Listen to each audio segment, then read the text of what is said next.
La Cour suprême de justice siégeant comme Cour de cassation a procédé à la rentrée judiciaire 2014-2015, c'est 31 octobre 2014, conformément aux dispositions des articles 223 de la Constitution et 64 de la loi organique portant procédure devant la Cour de cassation. À cette occasion, le président de la République a été représenté par Aubin Minakou, président de l'Assemblée nationale, et le Premier ministre par Alexandre Louba Tambou. Devant un parterre d'invités dont les députés nationaux, les sénateurs, les ministres et autres invités de marque, l'audience solennelle a connu 3 temps forts, dont les discours du bâtonnier national du procureur de la République, Flori Kabange-Numbi, et celui du président de la Cour suprême de justice et président du Conseil supérieur de la magistrature, Jérôme Kitoko Kimpele. Le bâtonnier national a axé son allocution sur la parole donnée à l'avocat qui doit, au regard de son serment, être cru sur parole. Le procureur général de la République s'est quant à lui attelé sur la décision de classement d'un dossier judiciaire par l'officier du ministère en droit judiciaire congolais. Il a de ces faits formulé une proposition.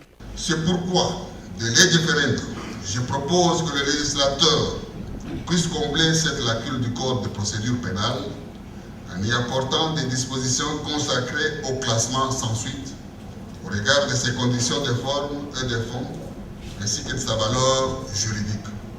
Un tel aménagement juridique aurait l'intérêt majeur de contribuer de manière significative à une sécurité juridique et judiciaire plus accrue des justiciables, qu'ils soient auteurs ou victimes de comportements infractionnels. En attendant, j'en appelle à la conscience de tous les magistrats du ministère public. Je leur réitère mon invitation d'avoir recours au classement dans le strict respect de la loi et en tout cas en évitant de manière absolue toute forme d'arbitrage à ce sujet. Je serai davantage attentif et sévère à tout dérapage à ces propos.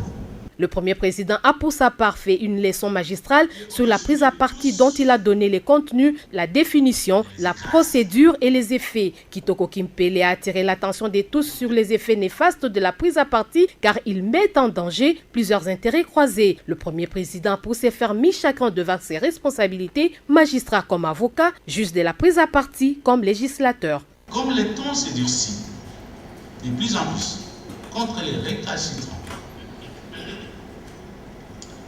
la meilleure manière de se comporter n'est nullement de combattre la loi,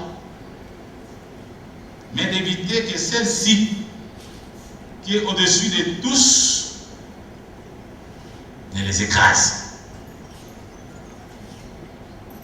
Pour terminer mon propos, je reste convaincu que si demain, les effets de la prise à partie en cas de condamnation du magistrat incriminé venaient à s'endurcir, ce que bon nombre ne souhaiteraient pas, la seule arme que les magistrats détiennent, c'est le recours à la parole de Dieu qui nous dit,